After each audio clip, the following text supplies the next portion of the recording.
का नारा है, भारत देश हमारा है, मल्लवासी का नारा है, भारत देश हमारा है, बोल 85, निवासी, मल्लवासी का नारा है, भारत देश हमारा है, जिसकी जितनी संख्या भारी, उसकी उतनी हिस्सेदारी, जिसकी जितनी संख्या भारी, उसकी उतनी हिस्सेदारी, नरेंद्र मोदी हाय हाय, तेरी मनमानी नहीं चलेगी, नहीं चलेगी, नहीं चलेगी, नरेंद्र मोदी मुर्दाबाद, मुर्दाबाद, मुर्दाबाद, तेरी मनमानी नहीं चलेगी, नहीं चलेगी, नहीं चलेगी, अरे ईवीएम चोर गद्दी चोर, गद्दी चोर, गद्दी चोर, ईवीएम चोर गद्दी चोर, गद्दी चोर, गद्दी चोर, गली गली में शोर है, आयोग चोर है, गली गली में शोर है, आयोग चोर है, चुनाव आयोग मुर्दाबाद, मुर्दाबाद, मुर्दाबाद, तेरी मनमानी नहीं चलेगी, नहीं चलेगी, नहीं चलेगी।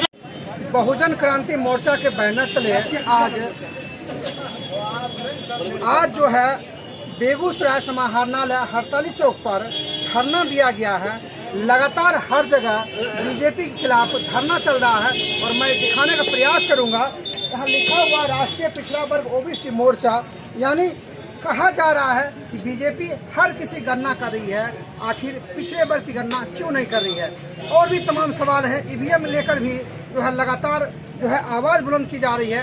और हमारे साथ अंबुज कुमार जी हैं, प्रदेश के नेता हैं, लगातार जो है हर समस्या में हर किसी से खड़े होते हैं, दलित हो, ओबीसी हो, चाहे कोई भी समाज के लोग हो, यानी बहुजनों के नेता कहे जाते हैं और बहुजनों के सपोर्ट में हर समय खड़े होते हैं। हमारे साथ जुड़ने के लिए तैयार है और इनसे ही जानने का प्रयास करेंगे कि आखिर मामला क्या है और किस वजह से आज धरना हो रहा है। सर, क्या मामला है?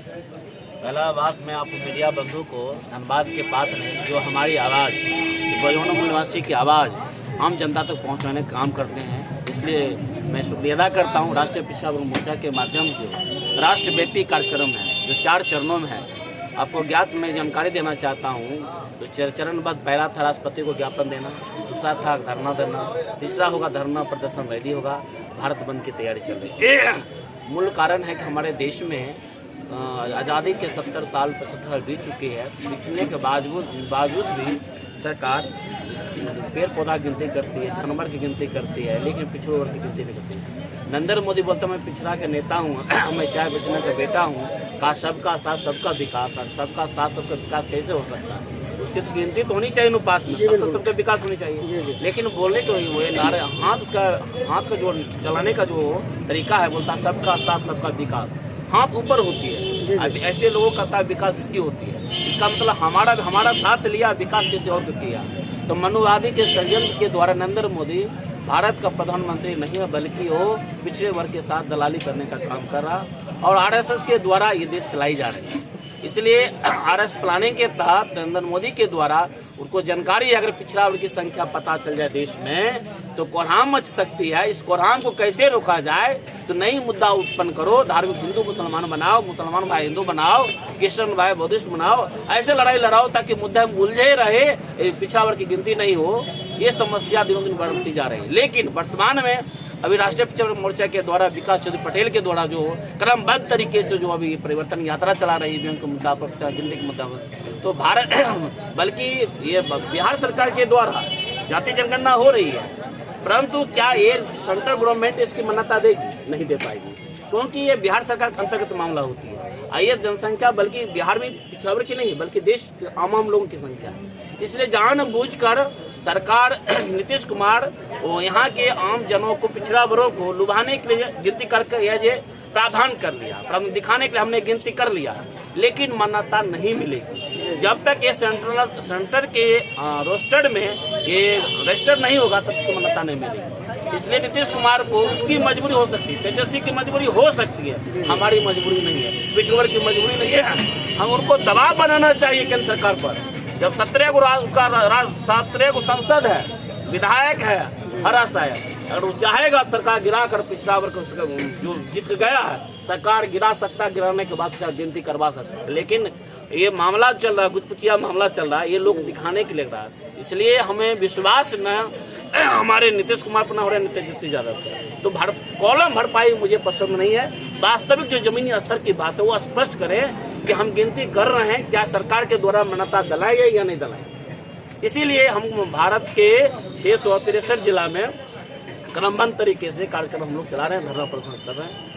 मैं बहुजन क्रांति मोर्चा प्रदेश प्रधान बिहार कुमार। एक आखिरी सवाल करेंगे, ऐसा लोगों से कहा जा रहा है और ऐसी चर्चा भी है कि बीजेपी खिलाफ जो भी कदम उठाता है उसके खिलाफ कार्रवाई हो जाती है। आप लगातार बिहार में इस तरह की मुहिम चला रहे हैं, अगर आप पर कार्रवाई होगी तो क्या करेंगे? आपको जानकारी मैं देना चाहता हूँ, कार्रवाई किस पर की जाती है जानकारी। जो सरकार में वर्तमान में सत्ता में रहा है, घटोला किया, उस पर कार्रवाई करती है। लेकिन हमारे पास कुछ भी नहीं है, हम लड़ाई जीरो से कर रहे हैं, जीरो से, तो कार्रवाई किस पर कर सकते हैं? इसलिए चोर किससे डरता है? चोरी जो करता है।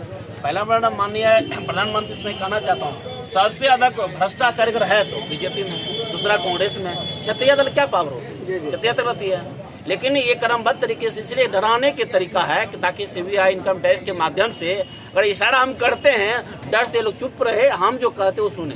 लेकिन हम लोग चुप रहने वाले, बैठने वाले थोड़ी है।